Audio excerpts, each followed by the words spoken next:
We like that. All right, good evening, everybody, and welcome to Greenlight Bookstore. We are so excited to host tonight's event with Lynn Melnick, presenting her new book, I've Had to Think Up a Way to Survive on Trauma, Persistence, and Dolly Parton. She'll be talking with Hafizah Augustus Geter, so you're in for an excellent evening. Before I turn things over, just a couple housekeeping things. Please turn off or silence all cell phones. For everyone in the audience, masks are to be worn the entire night. And also, signposts are for sale at the register. So feel free to grab one on your way out. If you've pre-ordered through Eventbrite, just give us your name and we'll pick that up. You can pick that up as well. Our interviewer for this evening is Hafizah Augustus Geter. Geter is a Nigerian-American writer, poet, and literary agent born in Zaria, Nigeria, and raised in Akron, Ohio, and Columbia, South Carolina. She's the author most recently of The Black Period, on personhood, race, and origin. Her writing has appeared in The New Yorker, Bomb, The Believer, The Paris Review, Salon, among many others. Hafizah lives in Brooklyn, New York. Hafizah will be speaking with our featured author, Lynn Melnick. Melnick is the author of 3 books of poetry and a contributor to Not That Bad, Dispatches from Rape Culture. Her poems have appeared in The New Republic, The New Yorker, and The Paris Review. Her essays have appeared in Jewish Currents, LA Review of Books, and Poetry Daily. Lynn's new book, I've Had to Think Up a Way to Survive, is a bracing memoir in which she explores Dolly Parton's dual identities as feminist icon and objectified sex symbol along her own reckoning with trauma. Melissa Febos praised it as an ode to storytelling itself, how it keeps us alive and makes our lives more worth living. So you're in for something special tonight. Lynn will be reading from the book, then Hafizah will join her in conversation, so you'll have the chance to ask your questions after that. Please join me in welcoming to the stage Lynn Melnick and Hafizah Augustus Geter.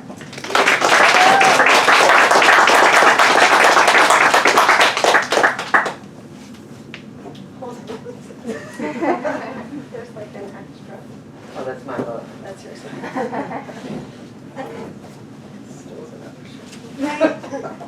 Hi. You can hear me, right? Oh, I can take this off. Okay. Thank you for coming. All right. I'm going to start at the beginning, and I'm just going to read the first few pages of the introduction.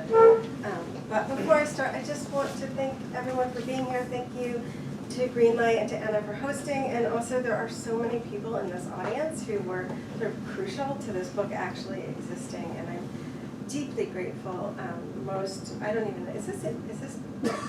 We can hear you. Do you need it? Thank you.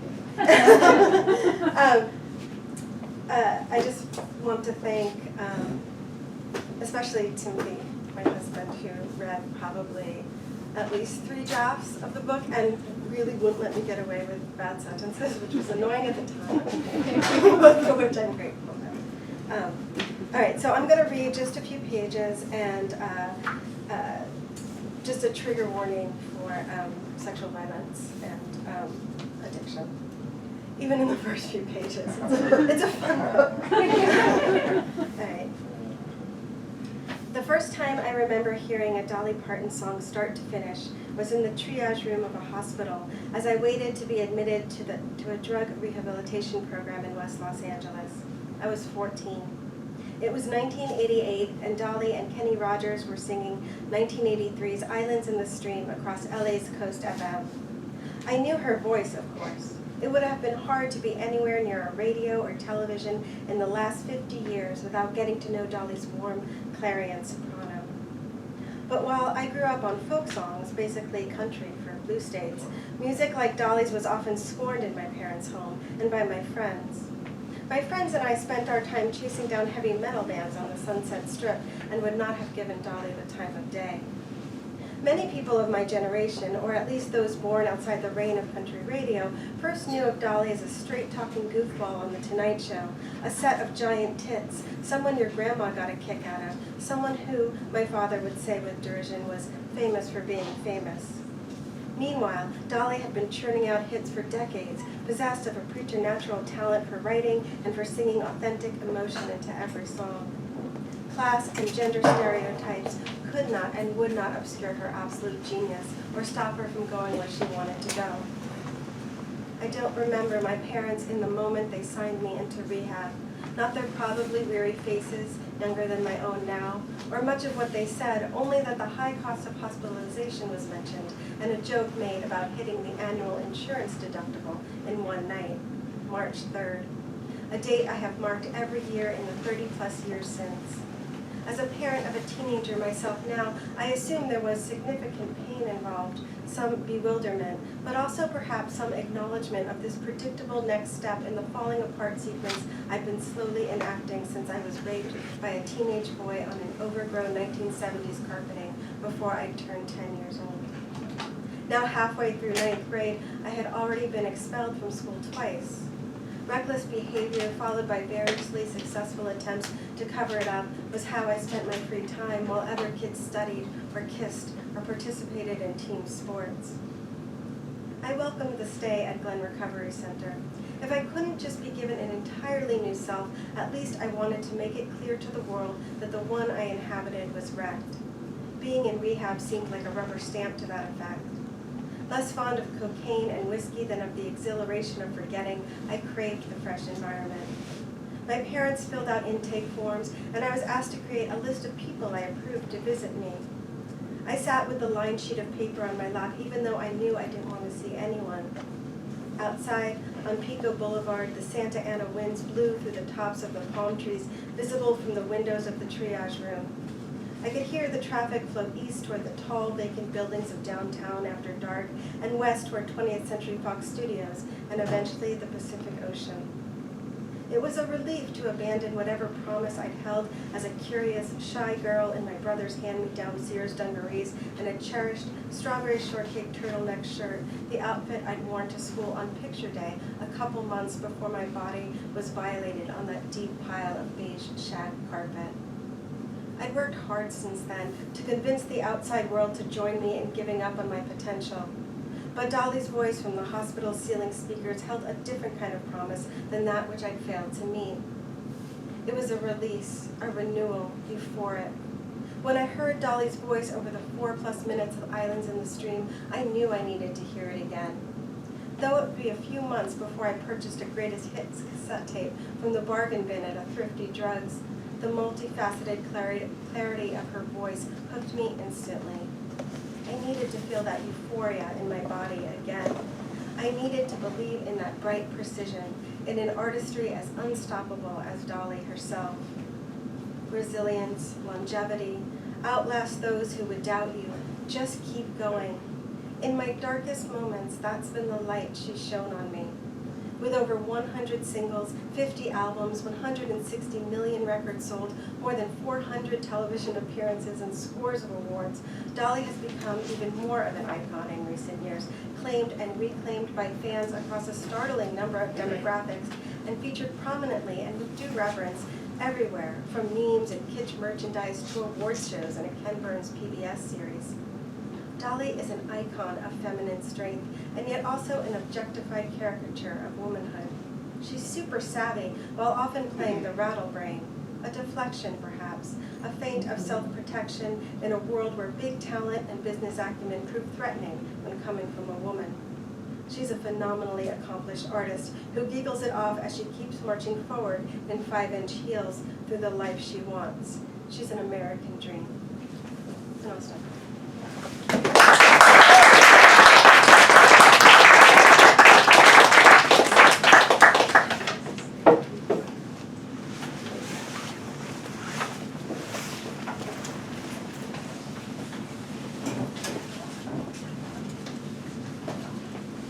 Thank you everyone for joining us, and thank you, Lynn, for that reading. That was amazing. I love that intro, how the book starts so much.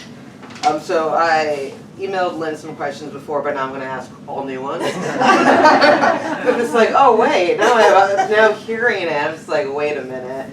But I love what you say in the memoir about like Dolly is someone who has been claimed and reclaimed, and like we've seen how she's had kind of like this like resurgence, and we all have our very own unique ways that we come to her. Like my introduction to Dolly Parton was The Bodyguard.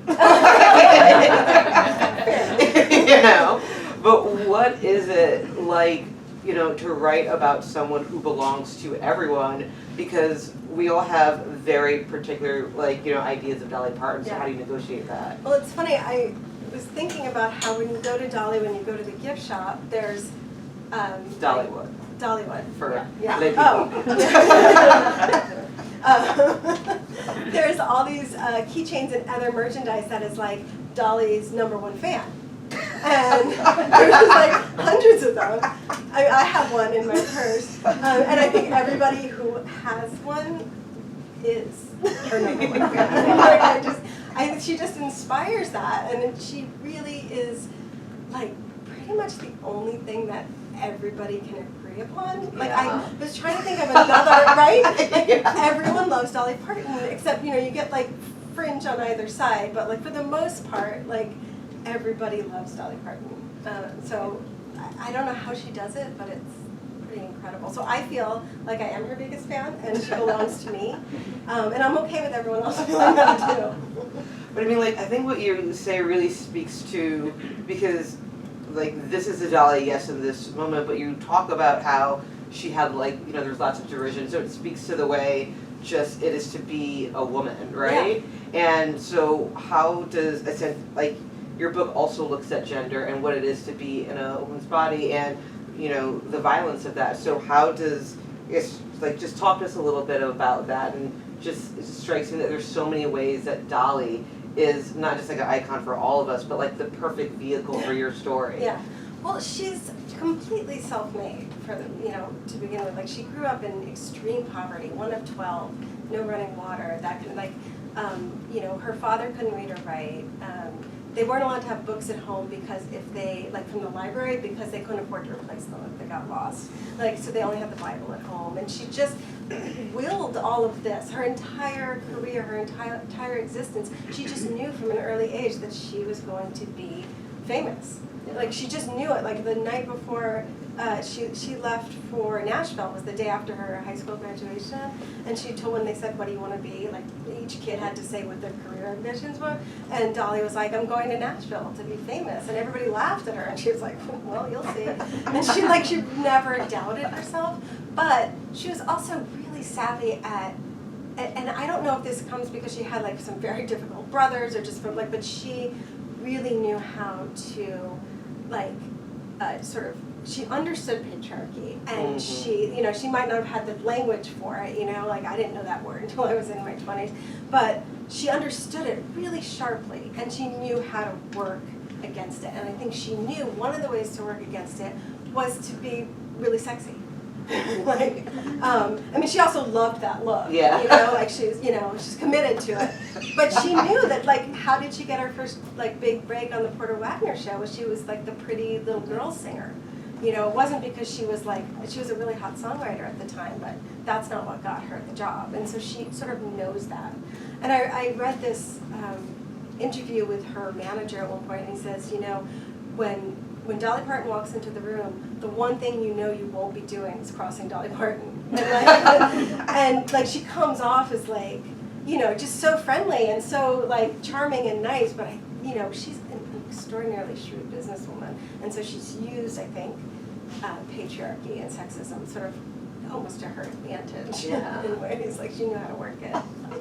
I love that. And as we all know, Lynn is also an amazing poet, and so Lynn has several books of poetry, and you're a writer who, like, in their poetry also writes about your personal life. And so what is it like, writing, going from poetry to memoir, and kind of you're treading, writers, we all write about, like, we kind of like work out the same things over again. So what is it that you found memoir could do that you couldn't do in your previous books of poetry? It is true that we're just writing the same. Like I started this book because I wanted to write about something that brings me joy and stop writing about my own trauma. Well, Dolly. I'm like, I'll write about Dolly, it'll be fun. And then it's just like heaps of my own trauma. You just can't get away from yourself. Heaps of trauma.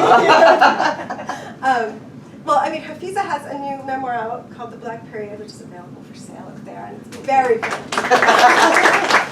you know what this is like. To go from poetry to memoir is maybe a bad idea. It's very vulnerable, because I feel like it's this weird thing with poetry where you're supposed to say, oh, it's the speaker, it's not you. And it is a speaker, because the speaker's always more exciting than the person writing it, I think. Or at least mine is. Having a lot more fun and adventures than I am. But with memoir, then people would be like, think it was autobiographical, I would get offended for some reason. It's not about, it's a speaker. And then with Memoir, you can't do that. No. Like, it's like. Because that's a novel. Because that's a novel. You said I should have done it. But yeah, so it's a little nerve-wracking, I think. And also because the first draft of the book that I turned into my editor, like, it was very lyrical. And so, like, I would get to the trauma parts and I'd be like, oh, look over here, it was a beautiful tree. Like you would do with poetry. Yeah. You would totally take that leap in poetry. And then my editor was like, look, you gotta stay in a moment for more than like a few sentences. I was like, oh, so that was a learning curve for me. Like, you can't run away from yourself as much, I think. Yeah, and poetry, when you do it, it's like an astonishing move. Yeah, totally. Like, look how that tree now represents. Apparently that doesn't fly in prose. I didn't know. Well, I'm curious, when you started writing this memoir, like, you know, it's the chicken or the egg, Memoir or Dolly, which came, like, was Dolly always part of the memoir? Yeah, because I had this, like, I set my intention at the end of, I guess it was the end of 2018, because I had a really hard time promote. I had a poetry book called Landscape with Sex and Violence, which is about as fun to promote as that.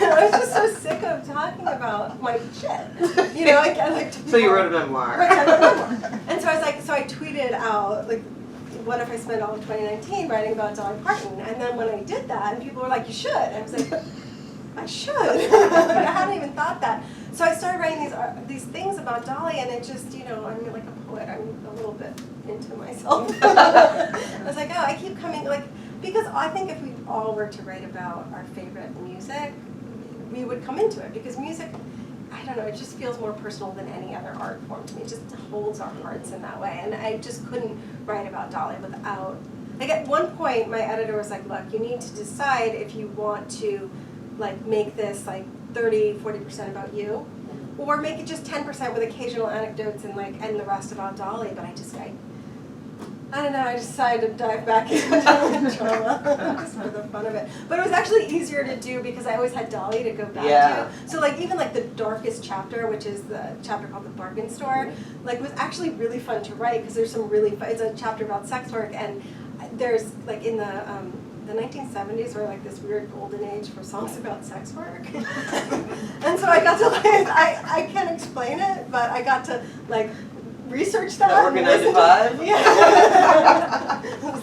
It was like, there's like all of these, like, Walk on the Wild Side, and like just like a whole bunch of Lady Marmalade, just like all these songs. And so it was really fun to just like research all this stuff, and it was kind of funny, and also write about Best Little Whorehouse in Texas, which is, you know, kind of funny. So it kind of counterbalanced all the really crappy life stuff that I was doing. It made it more fun. Yeah. Well, how did you, like, you know, on just like a technical level, like, if you look at the back of the book, Lynn also lists her sources, and so you see that, like, it's not just, you know, it's a memoir, it's like, you know, it's like music criticism, but it's also, you know, very research. So how did you weave all these things? Because, you know, even though we all know who Dolly is, you do have to kind of tell us who is Dolly to you. So you're doing world building inside of world building. Yeah, I don't know. I'm really not sure how that happened. Like, were you playing Dolly the whole time? Well, it was weird because most of the book, I signed the contract for the book in like February of 2020, and so I thought I would be writing the book, you know, in a room by myself, but instead I was writing it in the room with my daughter, who was then going to 5th grade on Zoom, and so I didn't have as much, you know, like as much freedom as I imagined I would have. So I wasn't listening to Dolly the whole time because 5th grade was happening and I kept getting scolded. But I did listen. She knows more about Dolly than any kid should ever know. But I think, you know, I would always listen to the song that I was writing a chapter on over and over again, and then I would find other songs that I was listening to a lot, and I was watching a lot of interviews and like a ton of talk shows, and I didn't grow up watching TV because I had a weird childhood, and so I had to watch all of these, like, you know, appearances on Donahue and Oprah and like Sally Jesse Raphael, like things like I had no idea. Jesse. Yeah, it was bad. Like I didn't regret having missed that when it happened, but like I had to just sort of figure out where she was in our pop culture moment at every step, and it took so much research because I also, as someone who hadn't written about music before, felt like I was very nervous about that. I had huge imposter syndrome. Like, I don't know how to write about music. Paul's in the audience, I often ask my friend, Paul is a musician, like, questions because I don't know anything about music. And so, like, it was this huge learning curve, and I had probably over-researched because I was so sure that I didn't know it. Yeah. But, so I literally watched and listened to everything that Dolly has ever done. Did you watch the Drunk History? Yes. Oh my God, that's so good. The best drunk history that they've ever done. Yeah. That's very fun. And you know, like, I think that one of the things that it's easy to forget about Dolly Parton is how much she is singing about pain, because you're just like, Dolly Parton is just fun to listen to. But like, I think she shows a relationship of what art can do with pain. And so can you kind of talk about like how you use Dolly as, or just like, how did you do that? Yeah. You know? I mean, it actually, that made it easier for me to talk about my own pain and my own troubles, because she really does go there, especially in the early, like the late 60s, early 70s. She calls them her sad ass songs, and they are like sad ass. Like, there's this one song called The Party where the parents go out to a party instead of staying home with their children as they're supposed to do. This is an early Dolly song.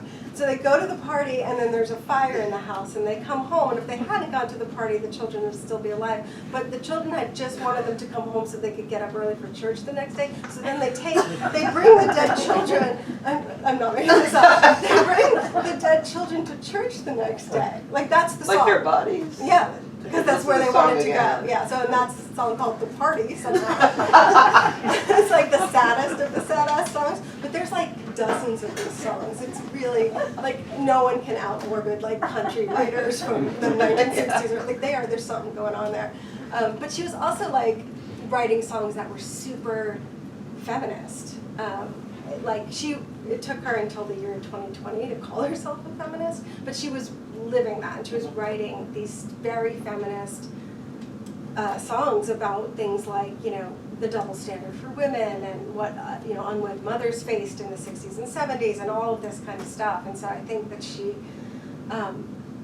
that she would talk about that stuff. For example, there's a song that one of the chapters is called Down from Dover, which is about a woman who got pregnant and her husband left her, or her boyfriend left her, and it's very sad, and it sort of speaks to the need for reproductive choice. So that was, to me, a real end to write about reproductive choice in America the way it is now, and then my own personal experience with abortion and pregnancy. So she actually kind of made it easy, but yeah. Like she does. Yeah, she does. She's literally good at everything. But like, what was that like for you? Like applying that.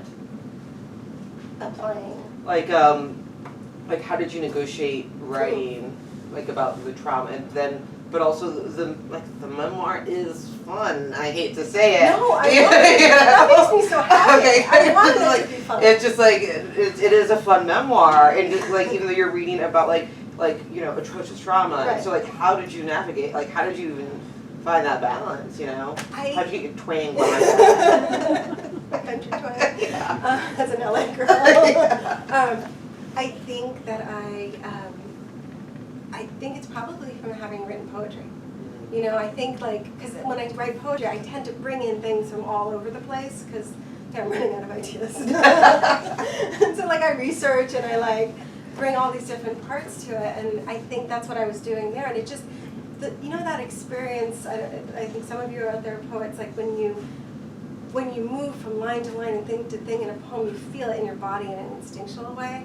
And I think I brought that to writing each chapter. Like, okay, now this time we're going to move to the history of it. Now we're going to move to the songwriting. And here's a little known fact. And here's some terrible trauma. And here's a funny anecdote. It just kind of I did, because I'm such a nerdy, organized person, set out word count for each chapter to be 30% about Dolly's music, 30% about her cultural impact and her persona, and then 30% about me. It didn't always stay that way, but roughly each chapter, I wanted it to have a balance to it. Yeah. And so, however that went. I'm so happy to hear that you found it fun. I did. And then, so I'm also wondering, because you're the mother of two daughters, and you're writing about like just like such a spectrum of experience, like you know, to be in a woman's body. And so how does being a mother kind of like impact, like, you know, your ethical approach to writing about this? Because you know your kids are definitely going to read your book. And Stella wants nothing to do with that right now. She's 13. Right she's now, like, she'll get there. She'll get there. She's like, First one question. like a hot potato. She knows there's stuff she don't want to read in there. Ada has read it because Ada is 17. She was 12 when I started. I know that. I know.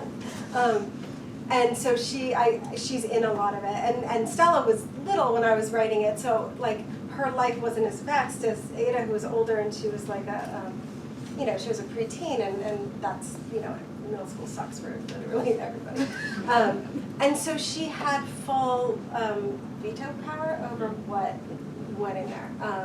And I checked with her about 3 or 4 times because, you know, and I explained things like why. The only stuff she really wanted me to take out was stuff when I like have really funny anecdotes about her friends doing dumbass stuff. I wasn't allowed to include that. But I'll tell them if you kill them. There's some good stories there. But so I did take those out, and also, you know, she's Gen Z too, and they just have a different approach to this stuff. Because I was like, well, because I mentioned her ADHD and her anxiety, and I'm like, you know, if you don't want me to say, she's like, if I had diabetes, you wouldn't like want to take it out of the book. What's the difference? I know, in every way. Teenagers, man. But and she was right, you know. And it's just like, but then me, like my Gen X self, I'm like, I don't know. Maybe people will judge you. You know, it's always that fight. But I think also she's always been more curious about my life than Stella has. Stella's just like, I don't know. So she's read my poetry books, and so I think she was used to this. But I also just felt like having 2 daughters, I felt very much like it was a responsibility to, like, so much of my book is about not keeping secrets because I come from a secret-keeping family. I come from, like, I'm Jewish, we hide a lot for necessary reasons, but, you know, and that's so damaging, I think, to hold in your shit, and so I really wanted to model that you don't have to do that. And so I don't know if, you know, this does it, but that was sort of my intention, for them to see me working through my own crap. You know, when they were paying attention. Most of the time, they were like. Well, then, how did you then decide, like, for yourself, like, how much to put in? Like, how do you decide when you're writing about trauma, like, what do you want in order to be like a form of communication, to be like, you know, this is what's happening, versus being like, this is what's private, what's still for me? You know, it was a little surprising because I don't think I would have guessed, like, if I had to, like, you know, check off boxes of what I was willing to talk about ahead of time. It changed. You know, and some things I thought I would never put into writing. I mean, like, really just really stupid. Like, I put in there because they seem necessary for the work. And I get such a high when I'm writing, and I'm so happy. And I'm like, this is great. This is getting great in the chapter. And then I'm, like, proofing it. I'm like, what are you thinking? Right, when it's too late. Yeah, it's just a really bad idea. But, you know, but some things I just really didn't want to talk about. And so, I mean, you know, I have, in the book I talk about an abusive ex, and I don't really talk about most of what he did to me. I just sort of like refer to it obliquely because I didn't really want to think about it. And so, you know, I think it just sort of, I think I was just sort of led by where the writing was taking me, but I had like my own boundaries, sort of internal, just like, no, I'm not going there. I go pretty far though. I like what you were saying earlier about that for part of the, you know, the work of this memoir is you had to figure out who Dolly was, right? And while also having it be the first time you write about music, you know? And so I'm wondering, how did, you know, the experience of trying to find out who Dolly was help you do the work of a memoir, which is like to find out who you are? Yeah, no, that's a really good question. I kind of like, it's really fun being like doing something new because you're like, I don't know if you felt this writing Blackbeard, but like I was like, I'm such a newbie, I can totally fuck up. Like, it's fine. Like, There's zero expectations. No expectations at all. It's really freeing, I think. I loved it. But I think, like, I mean, Dolly is so hard to get to. She's, like, I've watched, like, probably almost every interview with her. And, like, probably after about 1978, 79, she clams up. Like she's got this interview in Playboy in 1978, which is totally bananas and really fun. I would never fly with like the people that work for famous people now, because it's really like sketchy. That's great, but totally look it up. But after that, she kind of clams up, and she becomes like almost every interview is really canned, and so and she'll change her stories. She's not consistent with what she tells about her life. And I don't think any of us are, right? And so that was kind of interesting too, like to see how, at different ages she views her own life and her own experiences. And so I kind of learned from that too. Like her willingness to put herself into her songs and then keep stuff for herself too. But then it was also a little bit like a detective move, because I was like, when I find something, I was like, oh, like it's really exciting. And I think also, post-pandemic Dolly kind of has like 0 fucks left to do. It's kind of amazing. Like all of her interviews, like she's just saying it. It's like she's just over it. I think also just like age. Yeah, probably. She's 76 now. Yeah. She's what? 76. I know. No one believes that. It's true. Like I love how she just like keeps her husband hidden. Yeah. Right? Did you look at Tim when that? I'm just like, Just kidding. And so I'm wondering, like, how did thinking about Dolly Parton as like a poet shape how you wrote about her and how you saw her? Because like if you see her like thinking about her as a poet, then in a way you're speaking to an equal, right? In the art. Yeah. That's what it felt like when I was writing about her songwriting. I mean, I did have to research like the musicology behind it, but like a lot of that was like way over my head. I was reading books I didn't understand. But the lyrics, of course, is something that I do understand very well, and they are written so tightly. Like she and like the internal rhymes and like just sort of knowing where to put the stress on things. It felt like she's writing poetry, and it felt familiar to me. And I felt like, okay, well, this is a way that we can meet, in terms of our own, what we excel at, like, and it was kind of fun. It was like we were on this little journey together, and sort of like equals, like, oh, we're both poets, Sometimes she busts out with these lines, and you're just like even the title of the book, which comes from the song "The Grass Is Blue." The line is, "I've had to think up a way to survive," and I am constantly blown away by that. I think the instinct is to think like I've had to think of a way to survive. But that is like would imply that a way to survive exists, right? And but she doesn't say that. She says I've had to think up a way to survive, which means that she has to like make it up just from the ground up if she's going to survive. And that to me is what a poet does, right? Like that between of and up, there's like a huge world of difference. And so she's totally a poet. I love that. And then I stole it from a title. Well, you'd be happy to know that when you Google this, you now like have replaced Dolly in hits. So hopefully she doesn't come for you. No, I had a very, my editor was like, because we had a long talk about permissions, and he's like, Dolly's not known for being litigious. That's great for me. I love how everyone like talking about her like, she'll leave it be. Dolly, but what you're saying kind of like also gets at like my next question, that to be an artist, to be anyone who makes, you have to be like engaged with hope, right? And I think that's also why like Dolly feels so fun, because even when she's singing about like crazy things like taking your dead children to church because you party, like that bonkers, like let that be a lesson to you. Like I'm just like, that feels like a fun song. It's worth a listen. But like there's so much like hope in her sound, and so I'm wondering like as an artist and a writer who's like, you're writing about like violence, but you're not going to leave it there. So especially because you do have children and like daughters. So what is your relationship like through this book? Like how did your relationship to hope as an artist change? I mean, I'm like a very improbably optimistic person, even though like I feel like on a day-to-day level I'm like nothing's gonna work out, but in the larger picture I'm like everything will be fine. She says to her children. Don't be worried. I think like I've always been very hopeful, and I feel like hope is really what carried me through so much that like there was going to be something better, and I could make it myself. Like I didn't have to wait for it to arrive. So I think that's part of it. But writing the book, because Dolly is so hopeful. She's like this, you know, sort of like, I don't know, this sort of beacon of hope for so many, and for so many like who listen to her songs. That's the person she is. And it was just kind of fun to sort of hang out with another like weird optimist for so long, and like who has gone through some shit.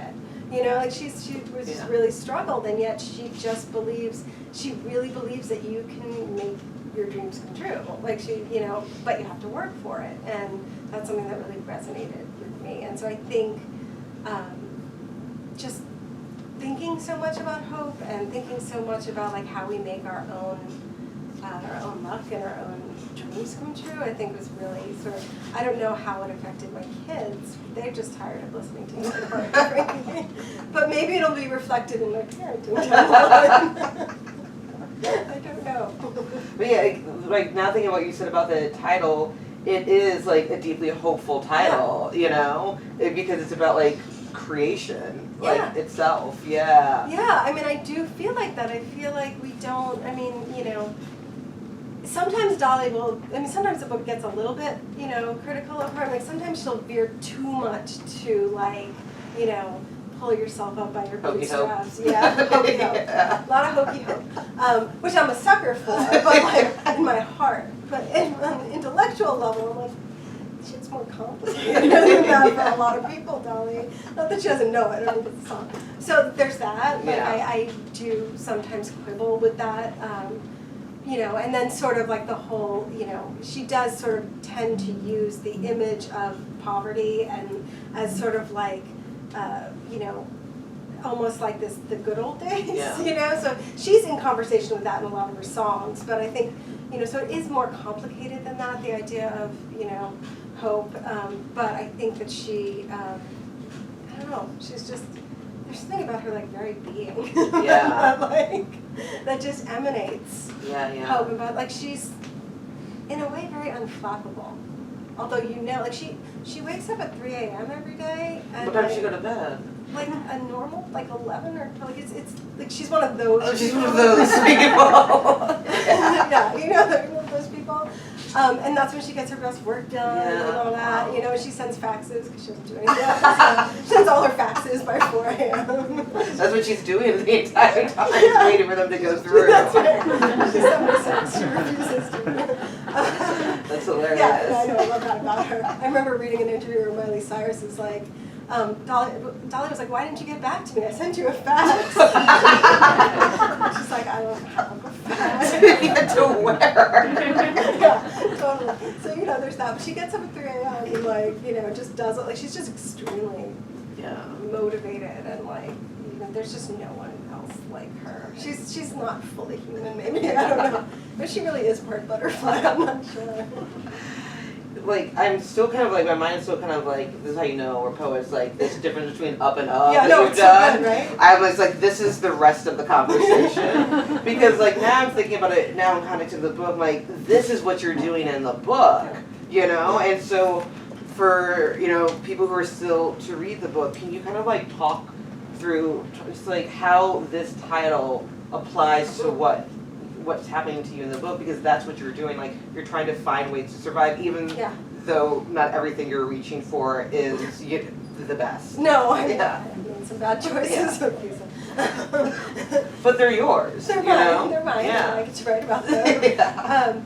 I mean, I think I've always been very interested in this notion of survival and how we all survive, because I think most of us don't really know what we're doing and how to survive. And I always just had this idea, even when I was going through really dark stuff and suffering violence, that I was going to make it out. It was just like, but I had to figure it out, and that's where I have to think, because there were no roadmaps. I mean, you know, in thinking about something like violence against women and sexual violence, I wrote a poetry book about that. It came out like the very day that Me Too broke, which is very timing. Yeah, weird timing.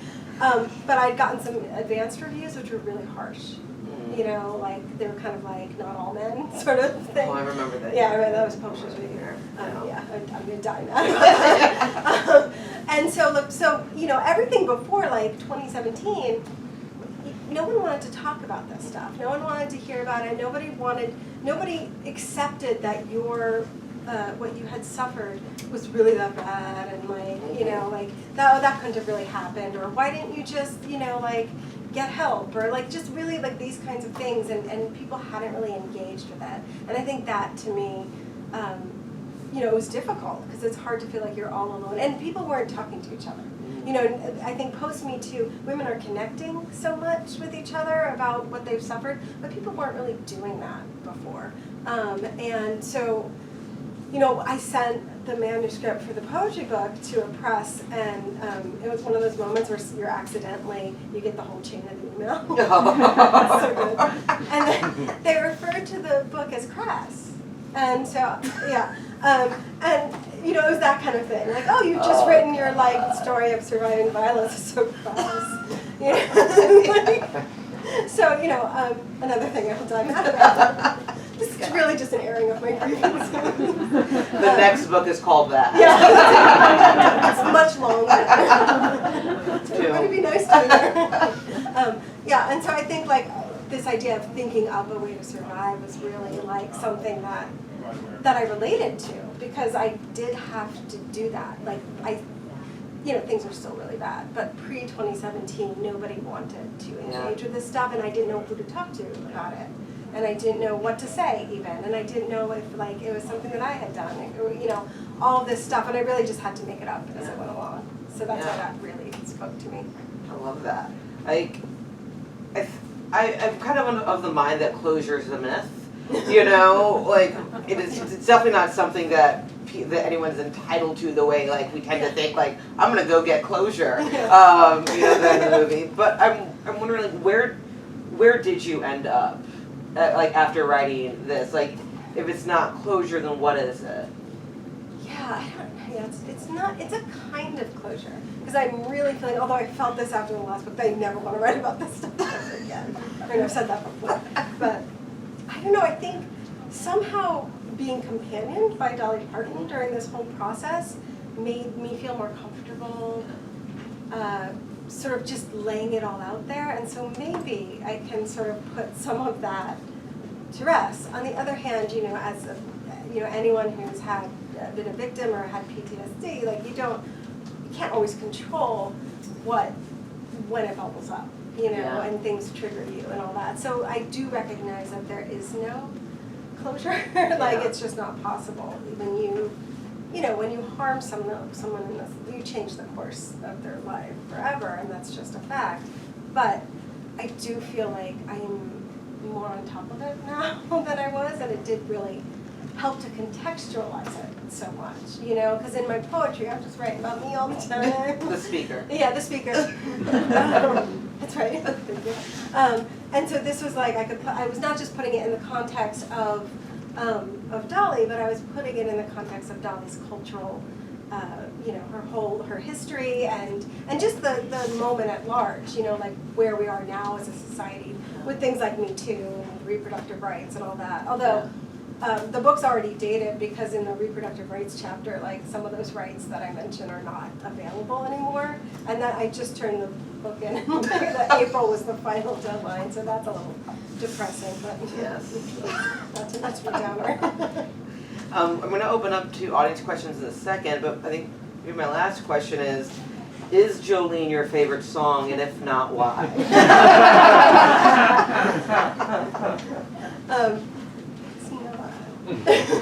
Explain yourself. I don't even know if it's in the top 5. Top 10 at least? Yeah, top 10. Yeah. Yeah, that's I not feel saying like I much. could get run on. Okay, what's your She's favorite? written 3,000 songs. So that's She has. Yeah, so what's your favorite and why? Or what's your... It's hard for me to pick. What's your favorite right now? My favorite right now, there's probably a tie between Wildflowers, whose chorus is "Wildflowers don't care where they grow," and it also has this internal rhyme, which is "The hills were alive with wildflowers, and I was as wild, even wilder than they." I know, it's so good. And the other song, somewhat probably because I'm very Jewish, is a very Christian song called "Raven Dove," which is just all full on skies open up, Lord comes down, happily ever after kind of like super very Christian thing that every time I hear it I cry, because her absolute ecstasy in singing this song is so moving to me. Like, I'm totally with it. But they change all the time. But I think that says a lot, because I love that at the end of writing this memoir, the 2 songs that are your current favorite are the ones that are super hopeful. Yeah. You know? Yeah. And that's how I the am. power of Dolly Parton. Yeah, I know. You know? I love that. Yeah, and you're wearing a wildflower dress, you know? I love that. I was going to wear the butterfly dress, but it was too springy. Have control with your energy. Well, shall we take some audience questions? Softballs only, please. Gentlemen? Lynn, hi. You write so beautifully in this book about, spirituality, and you mentioned that one of the roots of the project was to actually write about sort of anti-Semitism in America, and then of course you end up writing about this very sort of Christian songwriter. So what was that process like? Like, how did you make that bridge? I know. I keep saying I've written a very Jewish book about Dolly Parton. It's very Jewish. It started, we were at Dollywood, and I had come across this, just like, we were in our little cabin that we rented, and I somehow, like, square dancing entered my mind, and I was, Timothy remembers this, and I was like, did you have to learn square dancing in school? Like, did you guys have to do that? It was in LA in the 80s, we had to learn how to square dance. And then I was like, why? And so I looked into it. And the reason why is because Henry Ford, like, noted anti-Semite, and his wife believed that the Jews were using the black people to create jazz and corrupt the youth of America. Well, we were. Yeah. Well done. Fine work. And so I was like, okay, that's interesting. So maybe, and also because being in East Tennessee, except for being in Vermont, was like the whitest place I had ever been. Like, I felt like radioactively Jewish when I was there. It was like everybody was white. And so I was just very aware of my Jewishness. And so originally it was going to be this essay. That was my original thought, to write this essay about going to Dollywood and anti-Semitism and square dancing.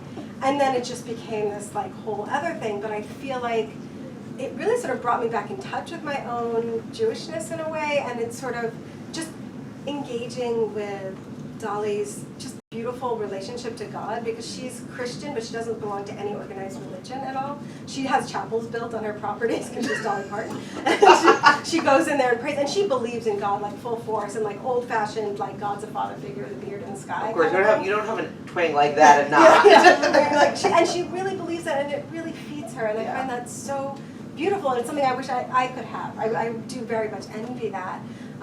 But it sort of brought me back to sort of thinking about my own faith and what if I could find it on a more personal level than the way I was raised. I don't know if that answers Yeah, it. totally.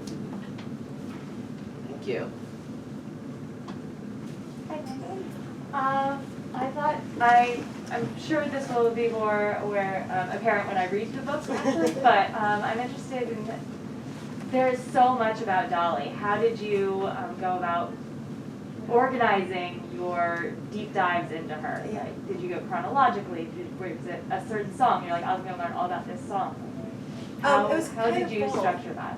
That's a good question. It was kind of both, because I would go song by song, right? Like, so I if I was doing, the first song, the first chapter 1 is Why'd You Come In Here Looking Like That. So I would just like listen to the song, watch the video, watch every cover for every song, like all